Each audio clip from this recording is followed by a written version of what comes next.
السلام عليكم. في فيديو النهارده هنعمل ترانزيشن بسيط جدا باستخدام الشيبس او الشيب لاير. هيفيدنا في الانتقالات ما بين الصور او الفيديوهات في المشروع. فنبدأ نعمل النيو كومبوزيشن وهنسميها ترانزيشن.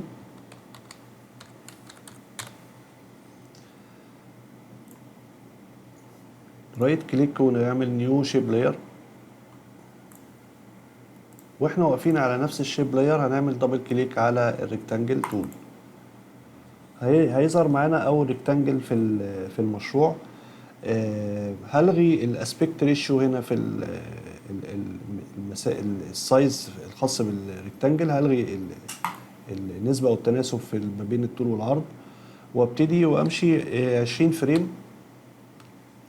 وانا واقف على الشيب لاير همشي 20 فريم، شيفت بيتش داون.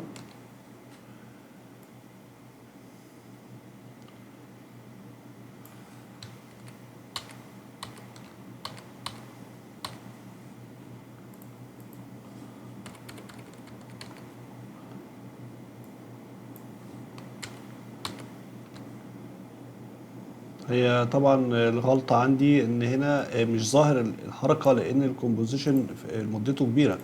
انا هخلي الكومبوزيشن 10 ثواني بس، اعدل التايمنج 10 ثواني. ارجع اقف تاني على الشيب لاير، هعمل كي فريم على السايز. الواي اكسس هخليه 0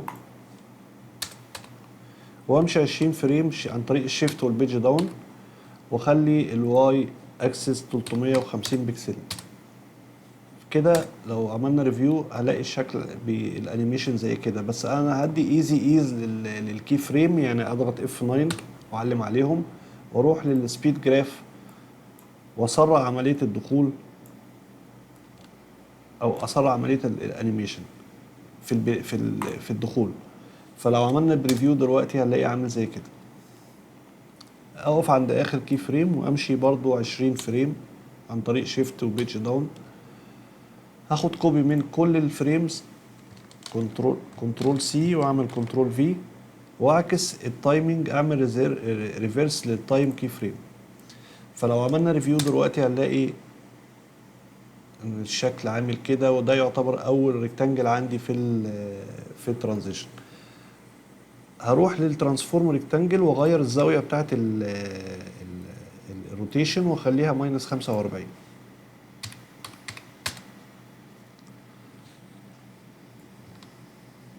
ابتدي احرك الريكتانجل معايا بحيث ان انا اغطي الكومبوزيشن بالكامل.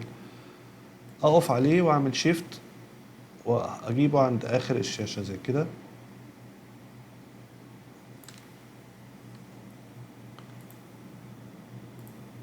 هعمل دوبليكيت منه كنترول دي.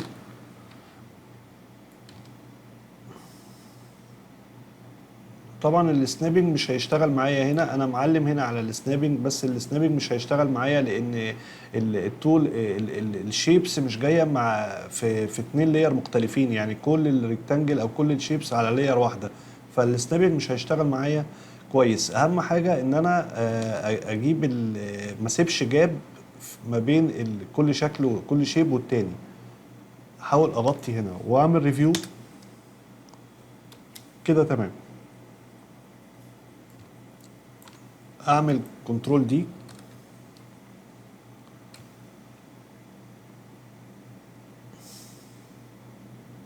نفس الطريقه كنترول دي اعمل دوبليكيت.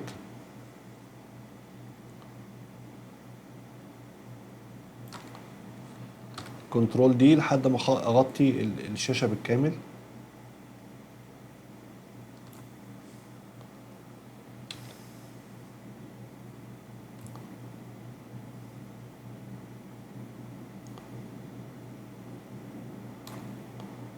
كنترول دي،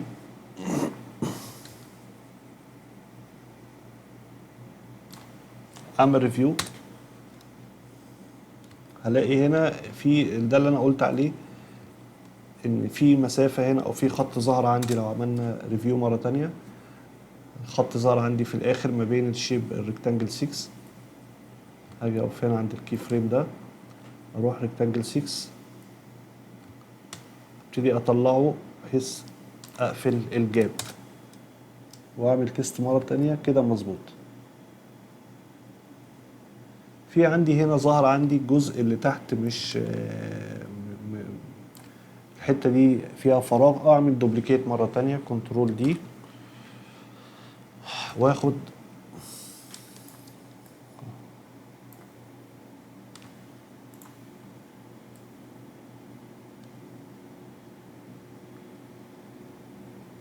زي كده، اعمل ريفيو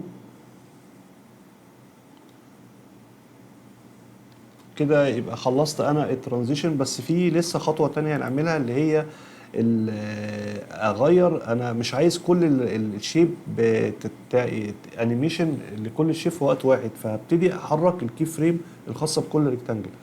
هاجي اقف عند الشيب لاير واعمل يو، اضغط على اليو، اروح للريكتانجل الاول، هتحرك بس 2 فريم، هتحرك 2 فريم بيج داون مرتين، واروح عند الريكتانجل اللي بعديه اعمل شيفت للكي فريم، اتحرك 2 فريم، اروح للريكتانجل اللي بعديه واعمل شيفت للكي فريم، اتحرك 2 فريم، الريكتانجل اللي بعديه،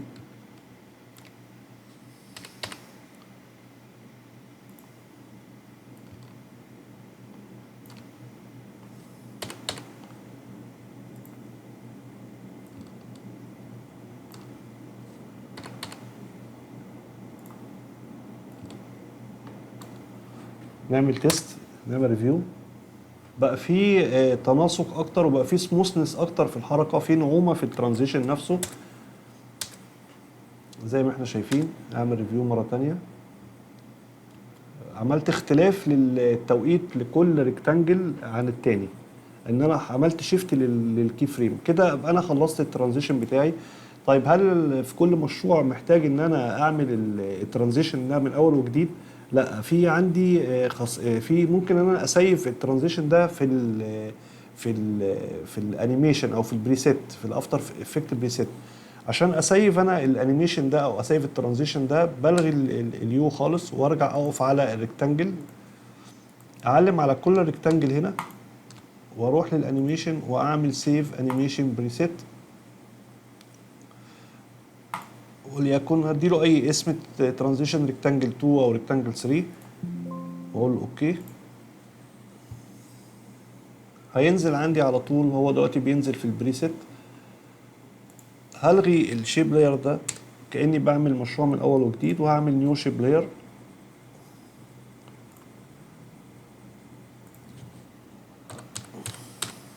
هلاقي عندي نازل هنا في الانيميشن بريسيتس اللي هو اليوزر بريسيتس اللي هو الترانزيشن ريكتانجل.